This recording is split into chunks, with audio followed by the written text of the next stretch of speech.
Está começando pela TV Novo Tempo mais um programa Evidências, sempre em busca de fatos que comprovem a veracidade histórica da Bíblia Sagrada. Vamos começar o programa de hoje com uma pergunta fundamental que sempre volta à mesa de discussões. É razoável acreditar em Deus? A pergunta pode parecer simples, mas ela é fundamental para ambos os lados, da crença e da descrença. Afinal, se Deus existe, vamos colocar isto apenas como uma hipótese. Descobrir quem Ele é, como Ele é e o que quer de nós é a resposta que buscamos sobre a razão de nossa existência. Por outro lado, se não existe Deus, novamente colocamos isto apenas como uma hipótese, quanta coisa teria de ser corrigida em nossa trajetória? A própria história universal teria que ser praticamente reinterpretada. A base de muitos comportamentos, valores e aspirações teria urgentemente de ser revista. Talvez se estivéssemos no começo da Idade Média, não teria sentido nenhum discutir se Deus existe. Esse era um dado ipso facto, ou seja, algo consequentemente óbvio, do qual ninguém, em sã consciência, teria condições de negar. Naqueles anos, a ideia de Deus era considerada algo central à vida e à sociedade humana. Ninguém pensava sobre a vida a não ser da perspectiva do céu e da religião. Herdeiros da cosmologia de Aristóteles, os cidadãos medievais viam o universo como uma obra acabada de Deus, um emaranhado de esferas concêntricas, perfeitas, todas eternas, cheias de planetas e estrelas que tinham a Terra como centro de todas as coisas. Além de Aristóteles e Platão, essa noção geocêntrica do universo devia-se também a um outro homem, Cláudio Ptolomeu, que, embora não fosse cristão, forneceu o modelo de universo que interessava à Igreja da Idade Média. Mas não nos iludamos pensando que este mundo guiado pela cosmovisão teocêntrica era um mundo agradável e belo de se viver. Pelo contrário, o domínio eclesiástico medieval trouxe tantos desmandos em nome da fé que desgastou a imagem de Deus perante os homens. O lema daquela época era apenas um, e eles ainda o diziam em latim: Roma locuta, finita causa est. Roma falou, acabou. Não há o que questionar dos dogmas da Igreja. Para o intelecto do homem medieval, Deus criou o mundo e pôs o homem para morar nele. Esse era um dado natural, concebido espontaneamente e mesmo sem ser algo de evidência imediata, afinal ninguém viu Deus criando o mundo, não havia necessidade alguma de demonstrá-lo pela razão.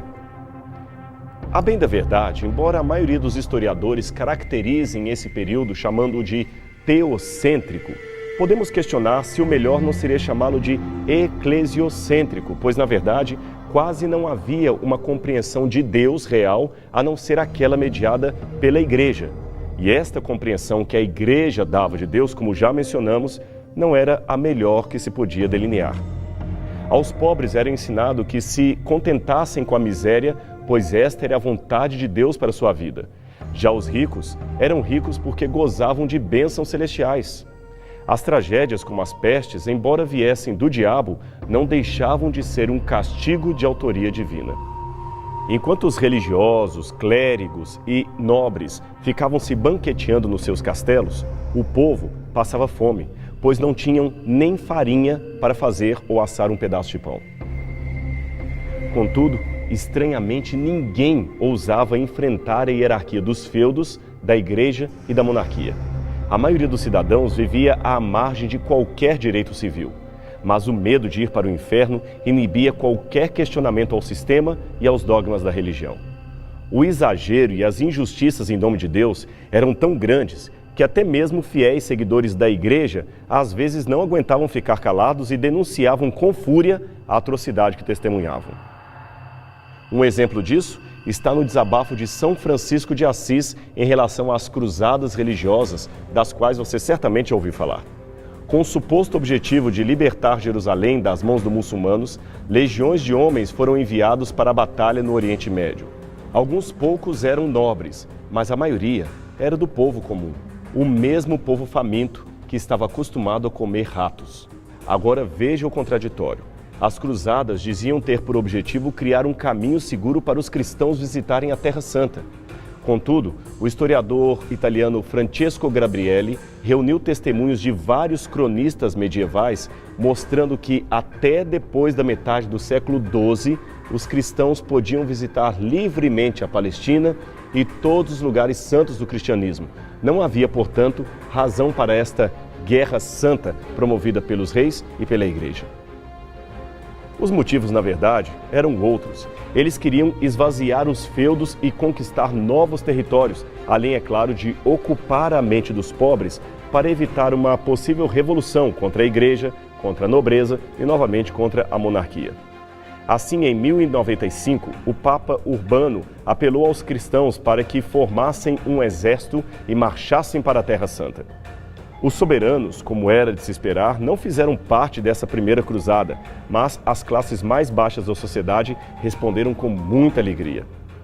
Enviados do Papa rodavam a Europa anunciando a convocação de Roma. Milhares de camponeses e desvalidos sociais atenderam prontamente ao alistamento do Papa sob a promessa de riquezas espirituais, materiais e principalmente para fugir da fome e da miséria da qual viviam. Não é à toa que essa cruzada foi batizada com o nome de Cruzada dos Mendigos, pois a maioria deles eram andarilhos vindos da Alemanha, França e Itália. Deixe-me contar uma história para você. Em 20 de abril de 1096, antes mesmo que a cruzada oficial estivesse pronta, um religioso chamado Pedro o Eremita conseguiu reunir 20.000 pessoas, isto mesmo, 20.000 pessoas recrutadas para lutar a guerra do Papa. Essa gravura do século XIV traz o desenho de Pedro liderando a primeira cruzada.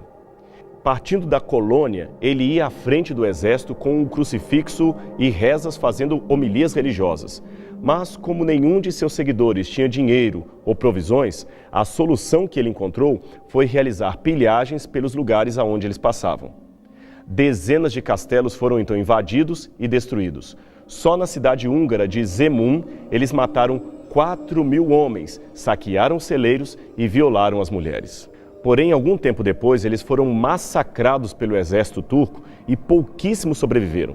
Aliás, desses sobreviventes, poucos conseguiram atingir a próxima cidade porque foram resgatados graças a uma milícia bizantina.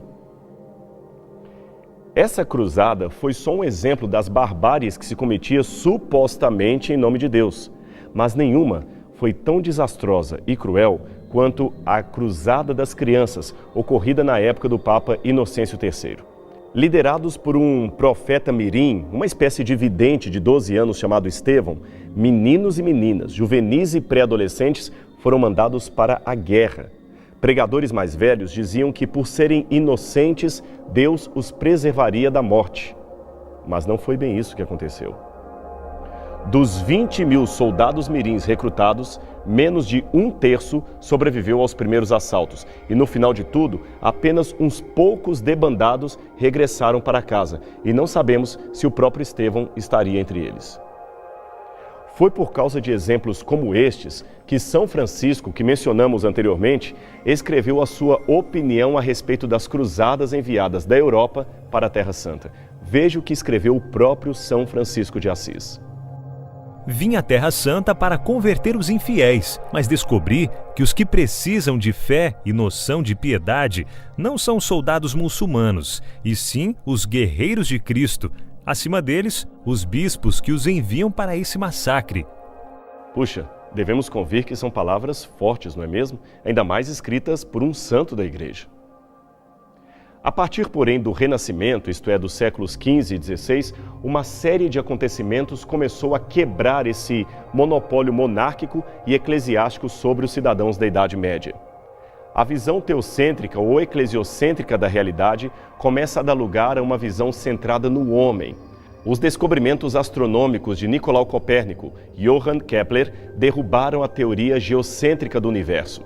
E Galileu Galilei fez o seu aporte especial ao inaugurar o experimentalismo e lançar os alicerces da ciência moderna. Por pouco, ele foi morto ao ser convocado por um tribunal eclesiástico para dar explicações acerca de suas estranhas teorias que contradiziam os dogmas da Igreja. Outro fator decisivo foi a invenção da imprensa, conhecida no Oriente, mas ignorada na Europa. Até que em 1456, o alemão Johann Gutenberg revela a sua genialidade ao construir uma máquina capaz de reproduzir livros. Agora, a difusão dos livros já não dependia mais do trabalho lento, artesanal e quase exclusivo dos monges copistas trancados em conventos isolados. As ideias agora e o conhecimento poderiam ser propagados com rapidez, precisão e economia por toda a Europa. Depois, em 1492, temos ainda o extraordinário descobrimento da América. A inesperada ampliação do horizonte geográfico para além do Velho Mundo produziu um encontro de culturas jamais imaginado pelo homem medieval. E para resumir tudo isso, temos quase paralelo a esses eventos o advento de Erasmo de Roterdã, promovendo um cristianismo inspirado no humanismo, a reforma protestante com nomes como Zwinglio, Lutero e Calvino, e ainda o nascimento de correntes iluministas, racionalistas e humanistas, que inauguraram, é claro, novas maneiras de compreender a realidade bem alijadas do pensamento oficial da Igreja.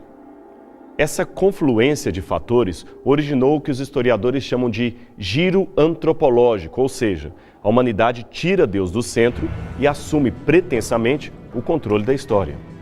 O homem redescobre o seu papel como construtor dos eventos e passa de espectador a agente dos acontecimentos mundiais. Deixe-me admitir uma coisa para você. Mesmo sem concordar com as ideias do ateísmo moderno, eu confesso que entendo psicologicamente o porquê de algumas relações ou reações tão fortes contra o discurso religioso. Não que eu pretenda fazer uma análise terapêutica do ateísmo, mas eu levanto a possibilidade real de que muito do rechaço atual à fé pode representar, na verdade, um receio de que as mazelas espirituais da Idade Média voltem a dominar a sociedade em que vivemos. Se é que elas realmente foram embora. Afinal, a ilusão e o charlatanismo religioso, aquele charlatanismo em nome de Deus, ainda encontram-se presentes em muitas abordagens que se tem por aí. E isto nós crentes devemos admitir. Daí a importância daqueles que se dizem cristãos e seguidores de Jesus manterem uma mente lúcida e uma vida realmente digna, que leve os não crentes a pelo menos compreenderem que existem religiosos e religiosos, que não se pode julgar a massa pelo mau testemunho de alguns. Aliás, esse é um erro muito comum cometido tanto por religiosos como por não religiosos.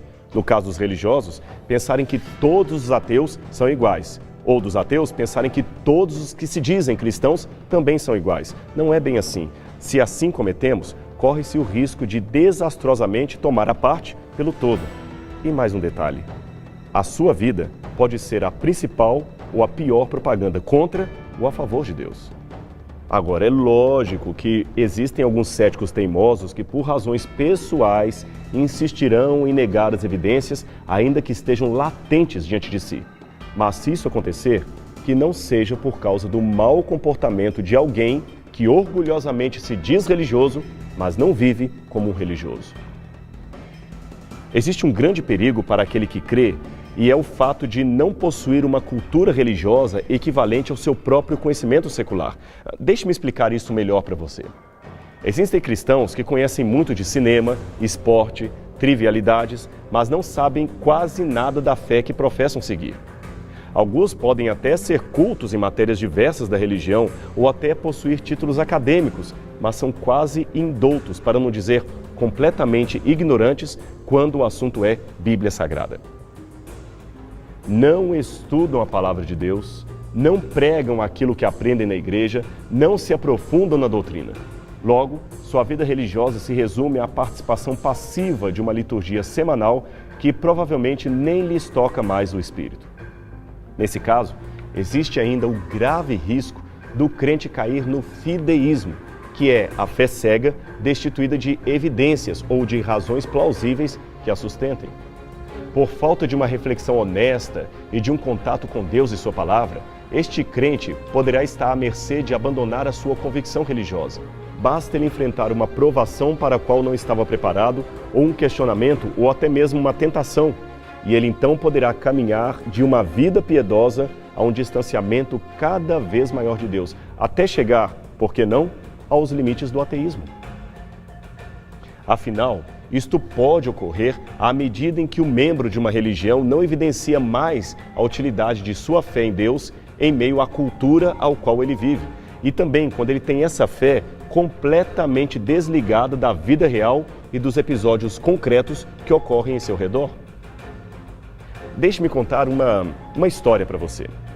Certa vez um paraquedista pulou de um avião e ficou enroscado numa árvore. Até que um cidadão, certamente religioso, passou debaixo, levando consigo uma Bíblia. Certamente ele iria para a igreja.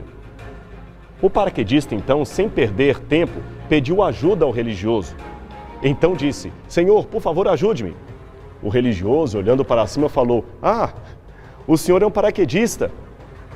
O homem imediatamente confirmou: "Sim, eu sou um paraquedista. Por favor, ajude-me a descer daqui." "Ajudo", disse o religioso, "mas vejo que o senhor pulou de um avião. Há pouco ouviu o barulho dos motores, não é mesmo?" "Sim, é verdade", novamente confirmou o paraquedista. Mas o crente ainda insistia: "Ah, eu noto que o senhor também é da aeronáutica, e o senhor é major, eu estou vendo a patente, o senhor é isto, é aquilo, não é mesmo?" Um tanto impaciente, o paraquedista perguntou de volta: "E você embaixo? Você é um religioso, não é mesmo?" "Claro que sou. Como o senhor descobriu? Por causa da Bíblia que eu carrego?" "Não", respondeu o paraquedista. "É porque você está um tempão me dizendo um monte de verdades que não servem para nada." Será que a religião se reduziu a isto? Um monte de verdades que não servem para nada? É interessante notar que o apóstolo Pedro, mesmo sendo um homem simples, afinal ele era um pescador da Galileia, certa vez exortou seus leitores a santificarem a Cristo e estarem preparados para responder a todos aqueles que pedissem razão da sua esperança. Você pode encontrar esse texto em 1 Pedro capítulo 3, verso 15. Agora, é interessante que a palavra razão é a tradução da palavra grega logos, que Pedro usou no original. Ora, logos quer dizer raciocínio, estudo, discurso lógico. Desta palavra vem o termo apologia, em grego, que quer dizer defesa racional. No caso dos cristãos, defesa racional da fé. Aqueles que são seguidores de Jesus Cristo têm de estar dispostos a mostrar o logos, isto é, o sentido profundamente racional de suas convicções, e demonstrar tanto pelo que dizem, como pelo modo que se comportam. Afinal, a minha vida pode ser a única Bíblia que muita gente está lendo lá fora. Veja mais o que Pedro também escreveu. Mantenham vosso comportamento de maneira exemplar entre os não religiosos, para que naquilo que falem contra vós, possam, através de vosso comportamento, perceber que estavam errados e glorificar a Deus no dia do juízo. 1 Pedro capítulo 2, verso 12.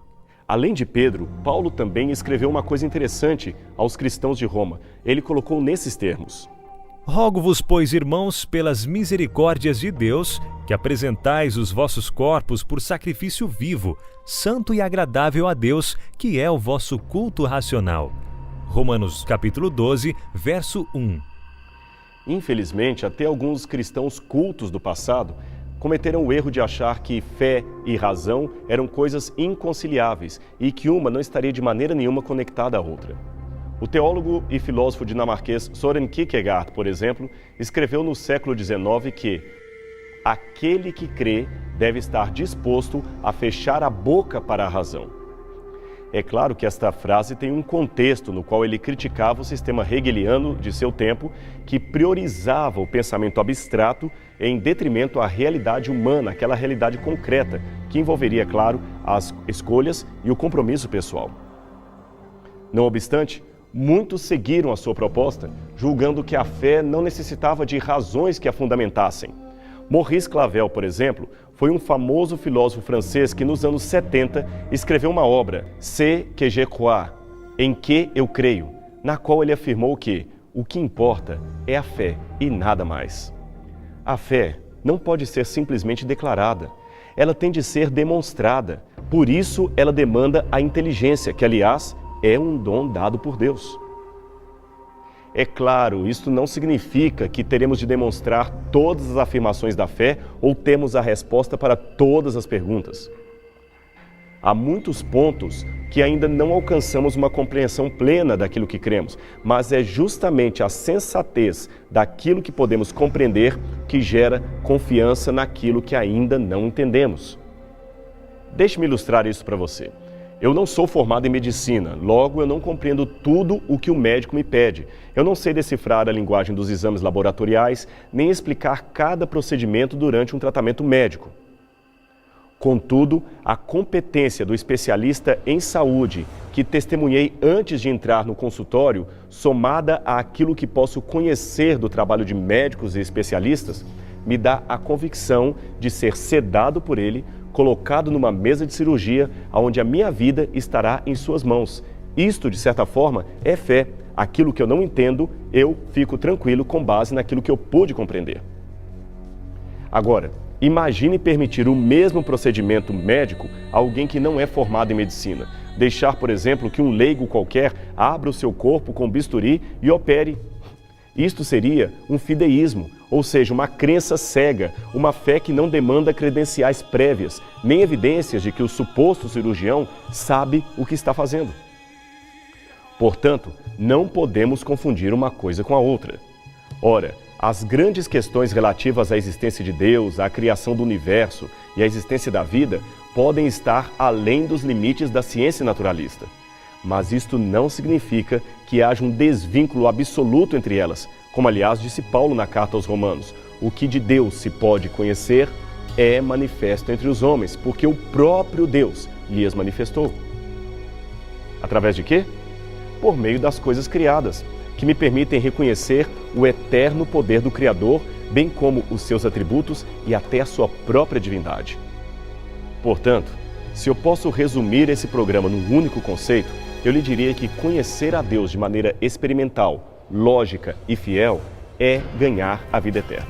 Pense nisso e a gente se vê no próximo programa, aqui na TV Novo Tempo. Até lá!